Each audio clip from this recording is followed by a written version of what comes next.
Welcome everyone to Fundamentals of Kabbalah and Chassidut, continuing our series on war and peace in the Jewish tradition.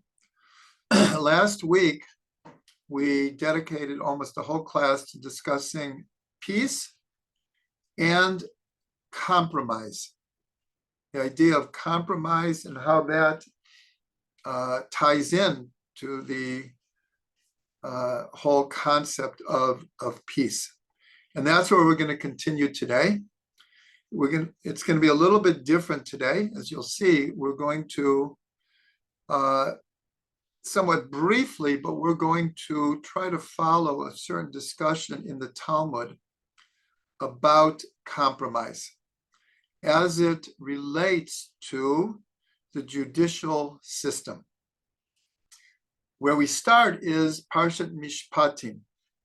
Parshat Mishpatim in the book of Exodus is the Parsha after receiving the Torah in Parshat Yitro. Right after we receive the 10 Commandments, then we have Parshat Mishpatim. Parshat Mishpatim has 53 mitzvot. It's one of the three parshas most full of mitzvot. There are three parshas that have approximately a quarter of all the mitzvot in the Torah come in three parshas. Mishpatim, Kedoshim in the book of Leviticus, and Ki Teitzei in Devarim. All of those have between 50 and 75 mitzvot, and you add them together, it's approximately a quarter or even a little bit more of all of the mitzvot. So this parsha of Mishpatim is very, very important and begins, Ve'ela mishpatim asher tasim lifneihem. And these are the judgments that you shall put before them. Remember, again, this is right after receiving the 10 Commandments. The 10 Commandments are very general. They're very, very big, general principles of the Torah. And then what follows is what we'll call getting down to the nitty-gritty of how does Torah work in a practical world. So that's what Parshat Mishpatim is about. Parshat Mishpatim is mitzvah after mitzvah in all kinds of different areas of Jewish law. So the Baal HaTurim says something very, very interesting. He takes the word ha-mishpatim. The name of the parsha is Mishpatim, but in the first verse it's Ve'ela ha-mishpatim. These are the ordinances. These are the laws. And he, by pointing out the acronym of the first letters, which are a He, Mem, Shin, Pei, Tet, Yud, Mem. And it spells out Mishpatim. So what is the acronym? Hadayan mitzaveh sheyaseh pshara terem yaseh mishpat. So again, if anyone has Fruits of the Orchard, by the way, you can see this on page 201. If you want to see it graphically, page 201 of Fruits of the Orchard. So you'll see that the word ha-mishpatim as an acronym spells out, I said it in Hebrew, now I'll translate. The judge is commanded that he should try to make a compromise before he invokes strict judgment. That's what the Baal HaTurim brings. I'll read it in Hebrew again. Hadayan mitzaveh sheyaseh pshara terem yaseh mishpat. The judge is commanded to try to make a compromise before he invokes the law. the strict letter of the law. So this is very, very telling. This is a fantastic Bala Turing. But the question is, well, where did he come up with this concept? Where does he see? Because it doesn't mention in the Torah per se that a judge should try to make compromise before invoking the law. It doesn't say that in the written Torah. So what he's taking from is the tractate of Sanhedrin. In the tractate of Sanhedrin, so just getting my books here, there is a whole discussion in a couple of places. We're going to touch on two of the places about this concept. Where does compromise fit in Jewish law? Now, again, this is all in the context of understanding peace. Because as we discussed last week, one of the best ways to make peace between people is by bringing them together in compromise. People have different opinions. People are upset with each other. People have disagreements. Well, how do you make peace between people? Well, you have to get both sides to give a little bit. This is what's called compromise. Even though we discussed the idea that we're not talking about going over red lines. We don't compromise on the Torah in order to make peace. We can stretch the Torah. We can, that's a good word, to stretch the law that will make everyone fit. Instead of all black and white, find the gray areas that can bring people together. So what I'm going to do is I'm going to read some of the highlights of this discussion in the Talmud. I'm not reading the whole flow. It's somewhat complicated, and then it goes off on a couple of tangents. But we're going to try to follow a thread to understand this idea,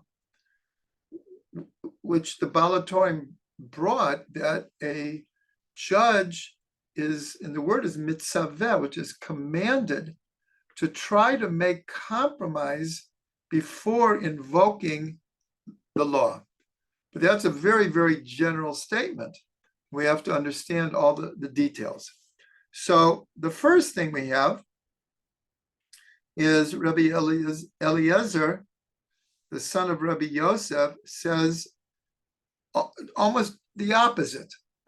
He says,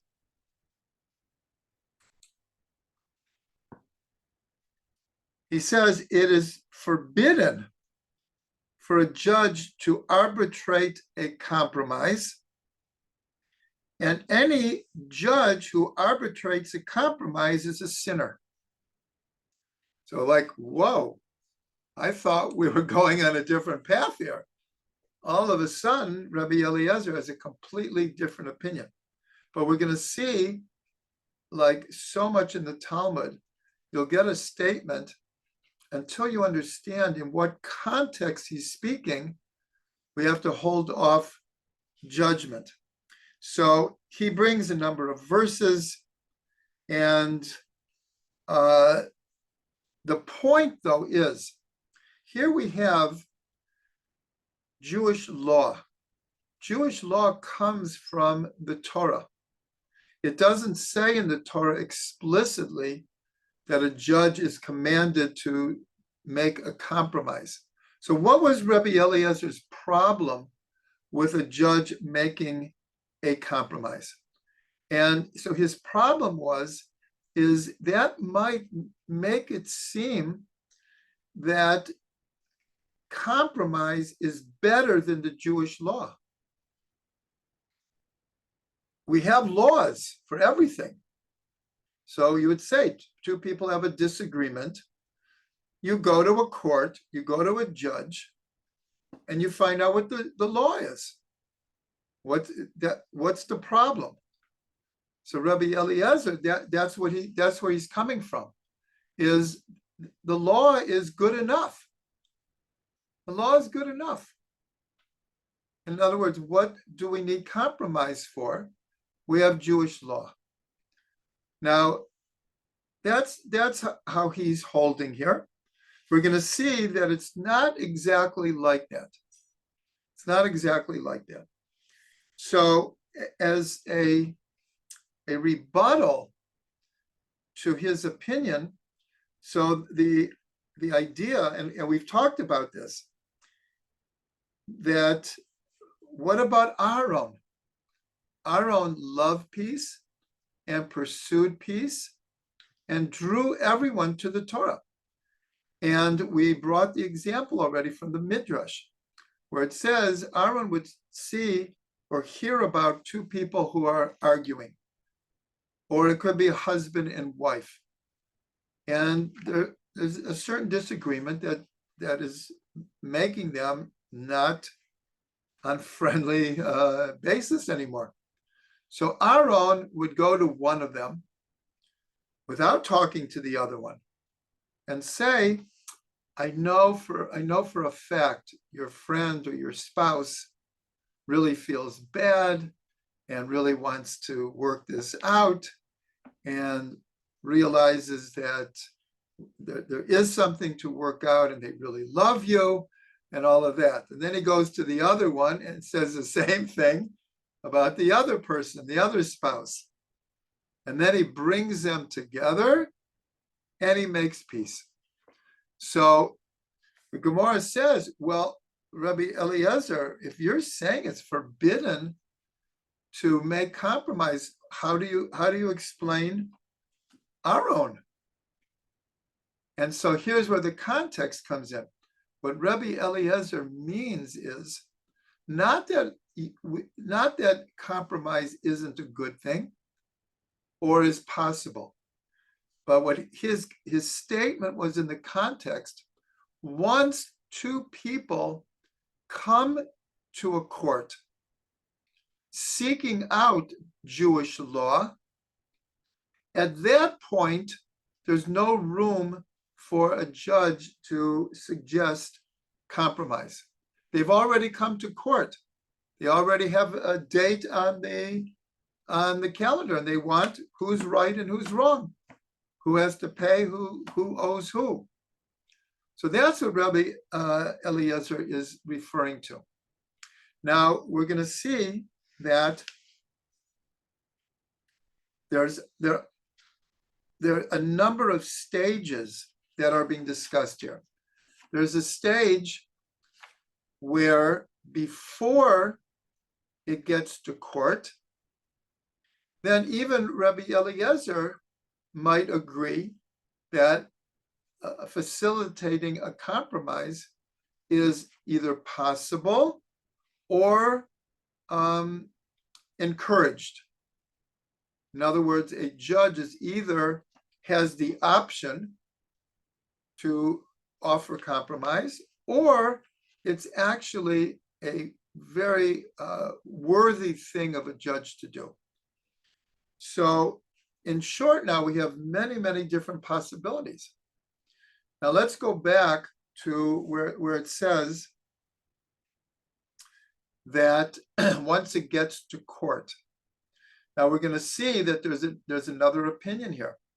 There's another opinion says it could even reach court and the two sides can make what's called their opening statements. In other words, the judge will say, okay, I'm not familiar with this case. Why are you here?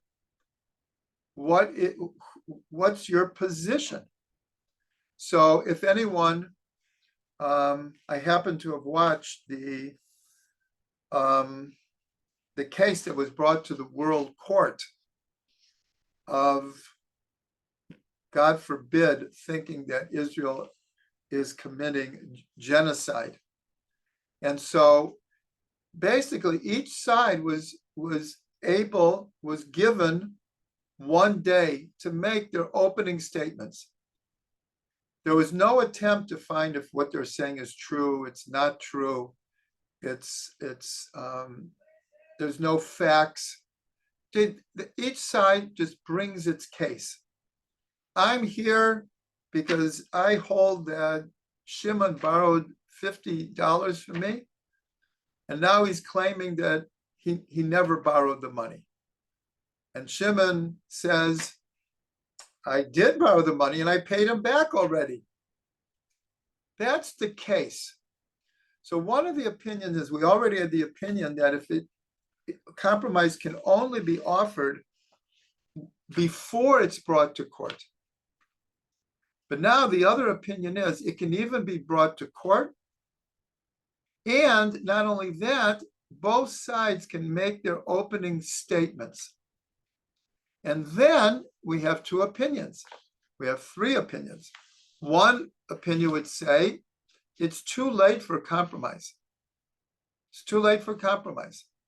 Another opinion would say, no, it came to court, there still can be a compromise. And a third opinion is they can even make their opening statements because the judge has no idea, because now they have to bring proof. You can't just make statements. He owes me $50. Well, the judge is going to say, okay, what's the proof? So even if they bring their opening statements,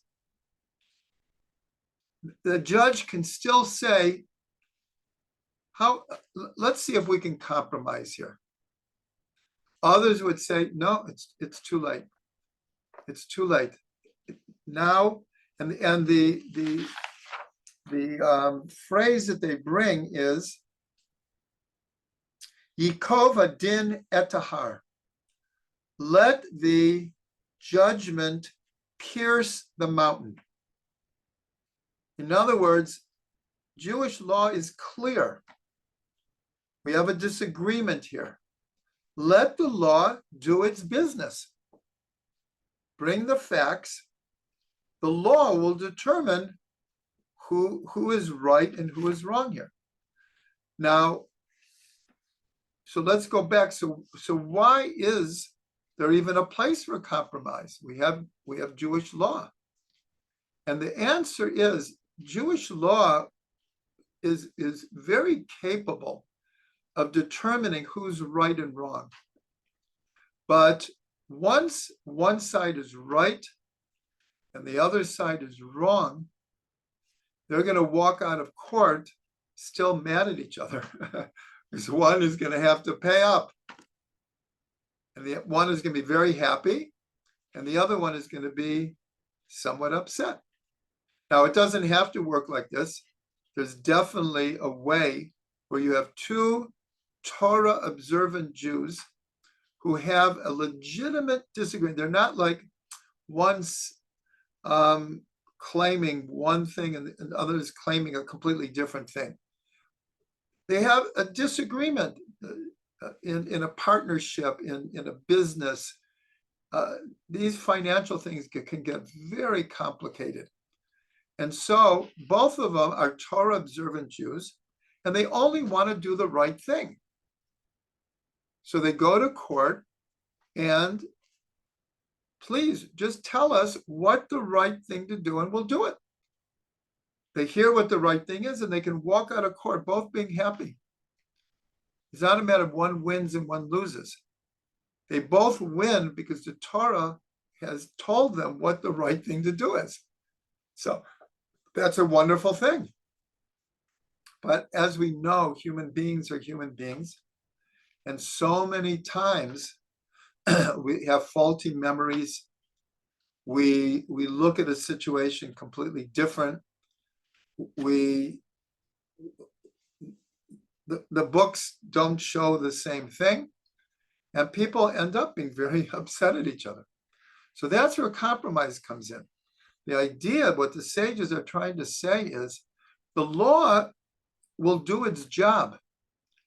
But what is the ultimate objective of Jewish judgment? And so the the final decision here is that wherever possible, compromise should be offered. Can't be imposed, but it should be offered. And that's a very, very important thing because we have an opinion. Yikov adin et ahar. Let the law pierce the mountain.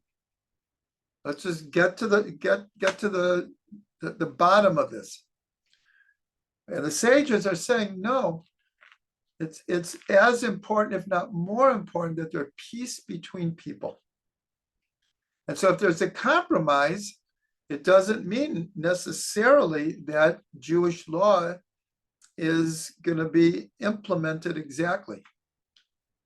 They're coming with a compromise. And yet the sages are saying in many cases, in fact, in most cases, that's preferable to letting the din like just cut through the mountain with the risk of people being angry at each other and having disagreements.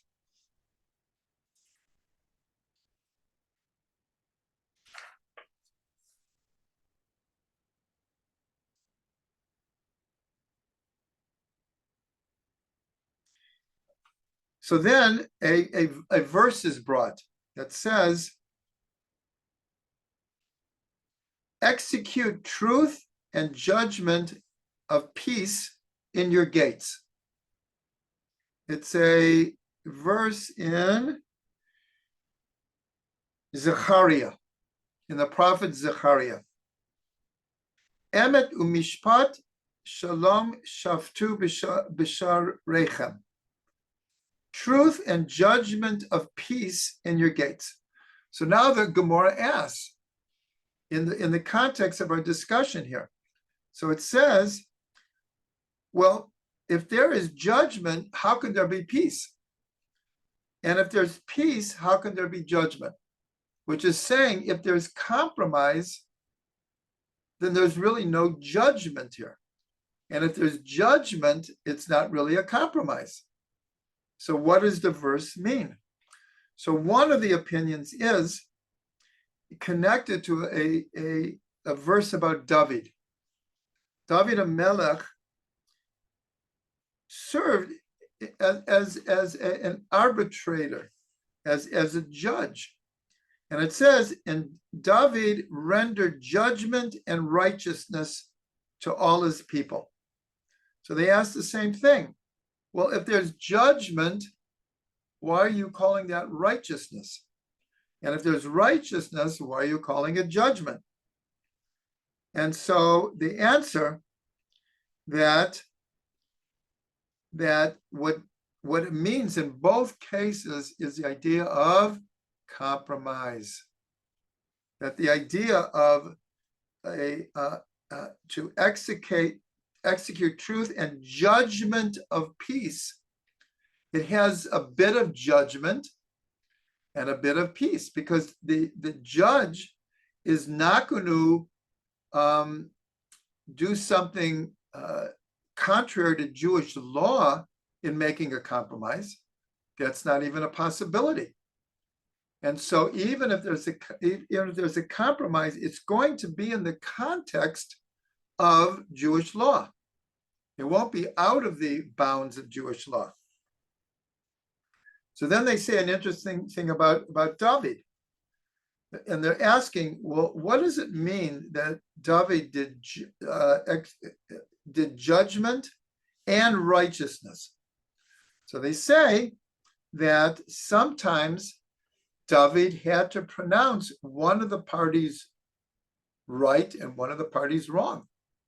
And these are in financial matters. One is going to owe the other.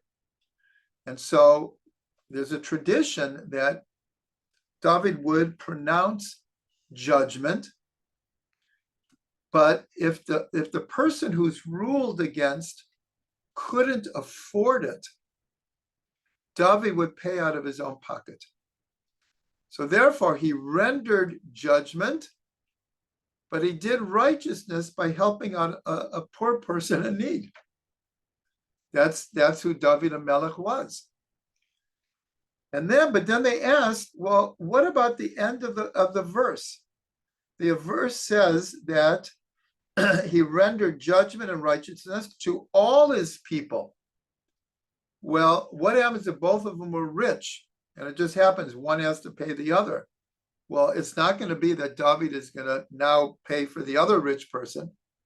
He paid for the poor person. So what does it mean to all his people? So then they explain something that we said before.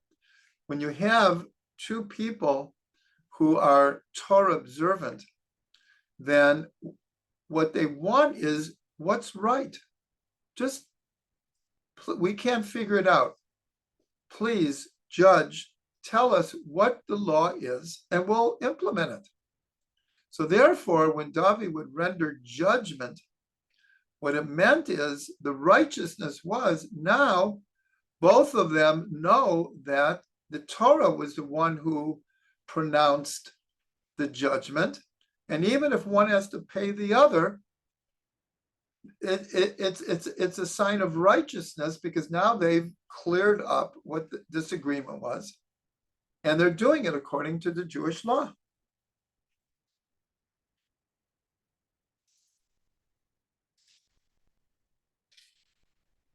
Now, it goes back to this idea that if the case is brought to court and they've made their opening statements, so one of the opinions is that there's no way a judge can now offer compromise. It would like compromise the validity of Torah law.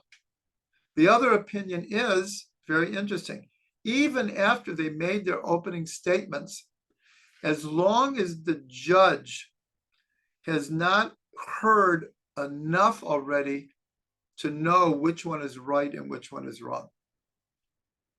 If he already knows which one is right or wrong according to Jewish law, he can't offer a compromise. He can't offer compromise. But if he doesn't know, he just knows this is your opening statement, this is your opening statement. Okay, now let's hear the facts. He doesn't know really who's right or wrong in this case. He could still offer compromise.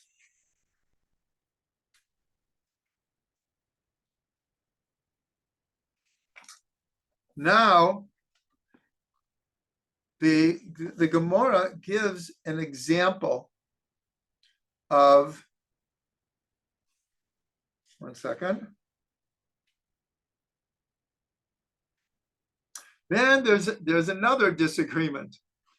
The disagreement is when we say that it's meritorious for a judge to offer compromise at different stages. That's why we have disagreements. Some say it can only be before they go to court.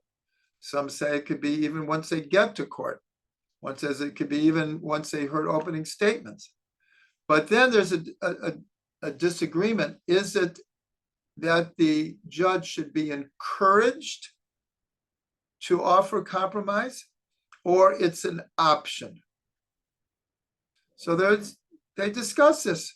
They discuss, is it meritorious or is it just an option? But then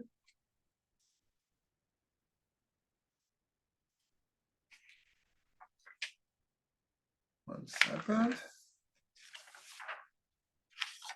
Then they bring a very interesting case of an example. Wait, one second. Oh, here it is.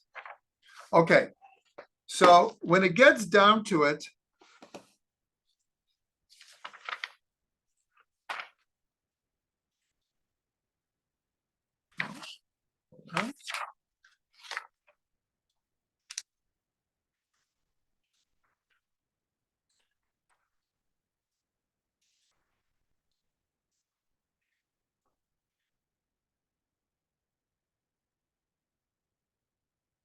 Okay, so those are the differing opinions. This is, anyone who wants to look this up, it's in the Tractate of Sanhedrin, page 6b. You know, you can get everything in English from the Talmud online. So 6b in Sanhedrin. Now, in 32b of Sanhedrin, there is a discussion from Parshat Shoftim. Parshat Shoftim begin a few verses into it, says tzedek tzedek tirdof. Very, very well-known verse. Justice, justice you shall pursue. Now, in the context, it appears that it's speaking to the judge. In other words, the judge, his position, his role, his job is to be very, very disciplined and knowledgeable and honest, and should pursue righteousness and judgment. Rashi, though, bringing from the Gemara on page 32b, brings it's a second opinion. What it means is it's actually talking to the people who want to go to court, telling them, justice, justice you shall pursue. In other words, if you have a case that needs to be decided according to Jewish law, don't go to, just any court. Go to the best court. So Rashi brings the opinion, again, from the Gemara, that pursuing justice is on the litigants, that they should pursue justice by finding the best court. And that way, they have the feeling that I got the best judgment, not for me personally, but I got to hear from the wisest of the judges what the true law is, instead of going to, just the closest court around the corner. Go to the best. That's a second opinion. But the first opinion that's brought is that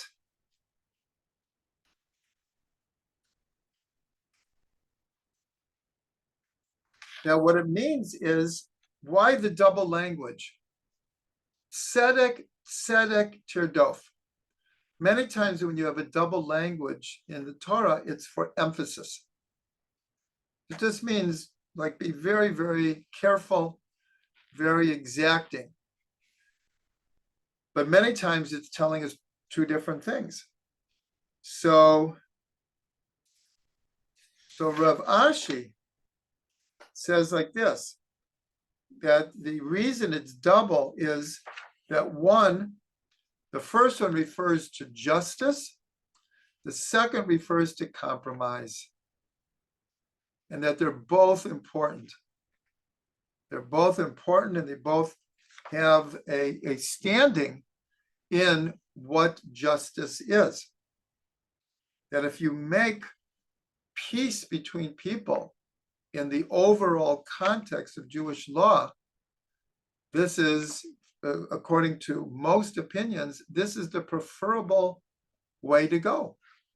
This is the preferable way to go. That's why many, many, many people, when they have a disagreement, they will go to a singular rabbi. They won't go to an official court. They'll go to a rabbi, and many times, again, if they're both observant, they'll just say, we just don't know what the law is. Can you just tell us what the law is, and we'll know what to do? But many, many times, two people go, and the rabbi will try to make peace between them, try to find a way where they can compromise and find peace. So So then the Gemara asks an important question.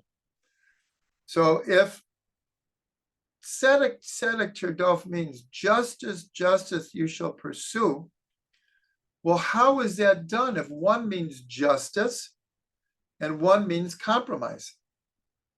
So what we have to assume here is there's not a contradiction between justice and compromise.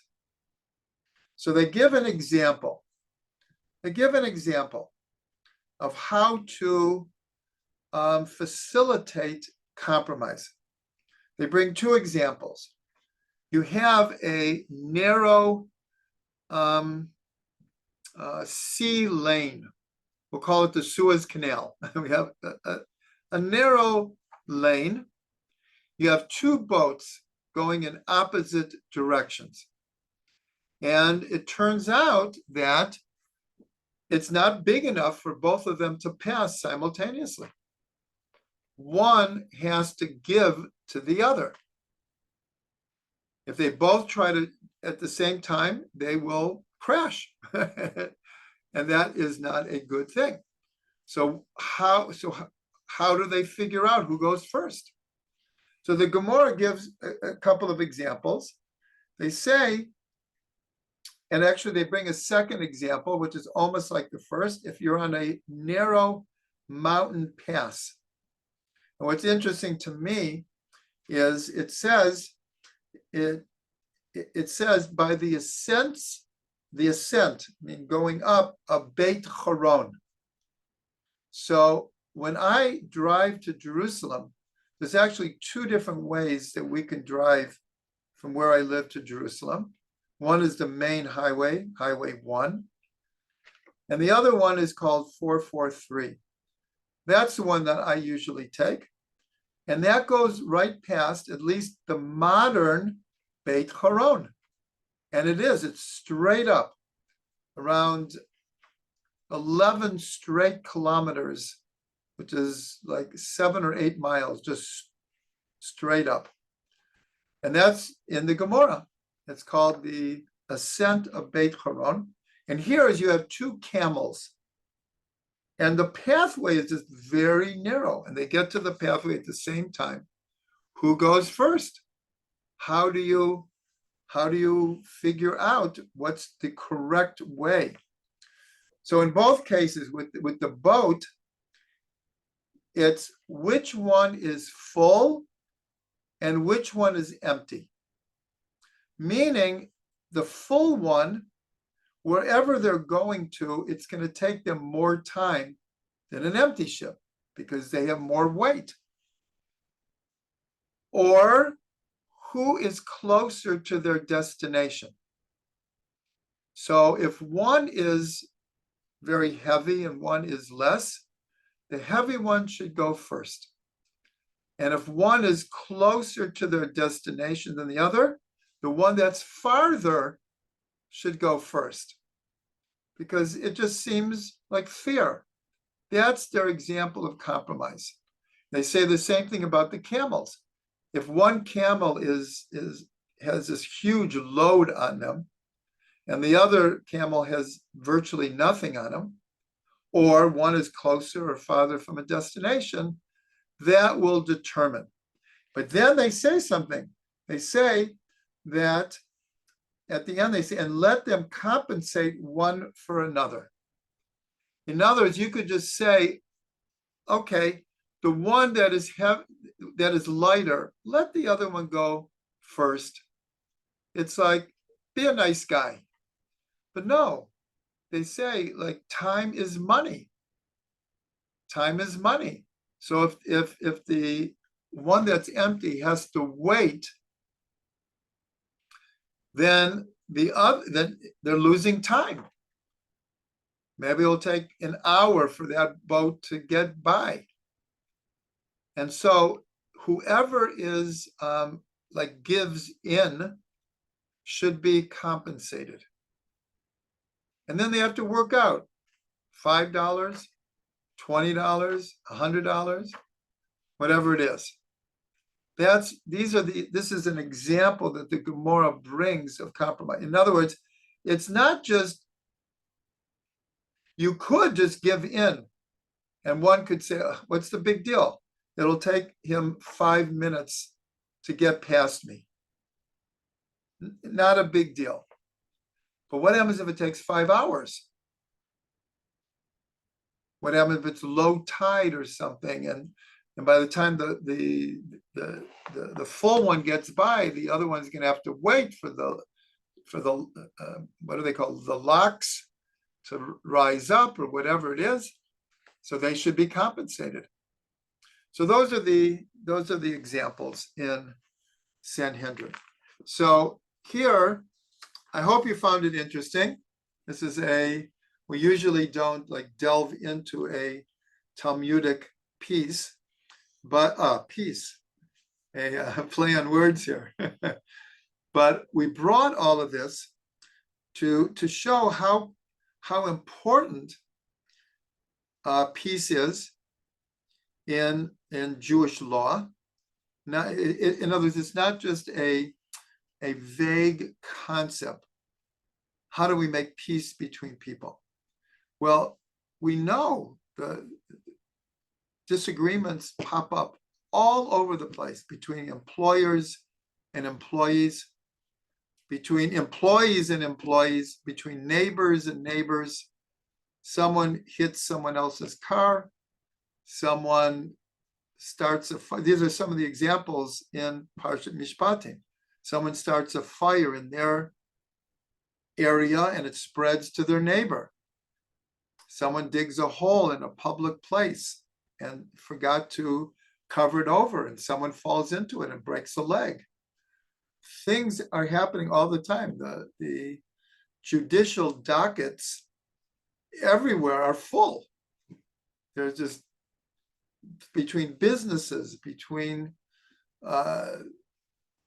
communities, between this, between that, there's just so many places of possible disagreements. So one of the greatest contributions that Torah has made to the world is the concept of justice, of law, of fairness, of compromise, all these different things. For those who have Orchard of Delights, I write about Parshat Mishpatim, where we started, and how much these laws, if you look through Parshat Mishpatim and you see all the different types of laws, you'll immediately recognize precedent, that these are individual cases which are archetypal throughout all of history. These are like classic examples of different damages that occur. So much of the legal system is dealing with damages on every level. And here we see in Parshat Mishpatim, we see the basis of much of the law in the world today. There's no doubt about it. People might talk about, well, look at Greece, look at Rome. Well, the giving of the Torah is 1,000 years before Greece and 1,300 years before Rome. This goes way back, and the influence was phenomenal to this day. The court systems in the whole world, whether they recognize it or not, whether they'll acknowledge it or not, are so much based on the cases brought in Parshat Mishpatim. So here, I want to bring from Psalms 85, verse 11 and 12. Again, for those who I saw ran to their bookshelves to get Fruits of the Orchard, I saw that. It's on page 204, the quote that I'm going to read, the bottom of page 204, where a lot of what we've been talking about is expressed in this verse. It says, kindness and truth have met. Righteousness and peace have kissed. Truth will sprout from the earth, and righteousness will look down from heaven. So here we see the important idea that we're not pitting truth against peace. We're not pitting Torah law against compromise. That would be a total false understanding of what Jewish law is about and what the sages were trying to teach us. So again, kindness and truth have met. Righteousness and peace have kissed. Truth will sprout from the earth, and righteousness will look down from heaven. And so we want truth and peace to coexist.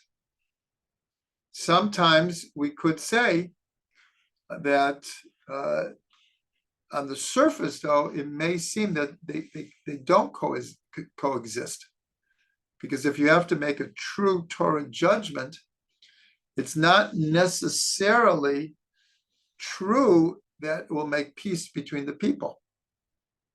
So that's why our whole discussion tonight is that the sages are leaning towards, at least at different parts of establishing what the Torah law is, compromise could or should be suggested. Because ultimately, even though they might appear sometimes as being opposite, that's what this verse is trying to say, is that kindness and truth meet, and righteousness and peace should kiss. Because ultimately, we want to bring them together.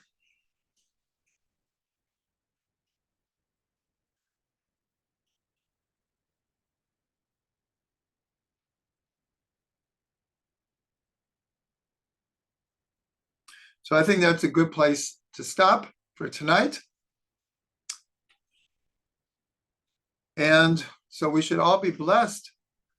We should all be blessed with peace, peace in our hearts, peace between people, peace between family, peace between neighbors, peace between communities, nations, and the whole world.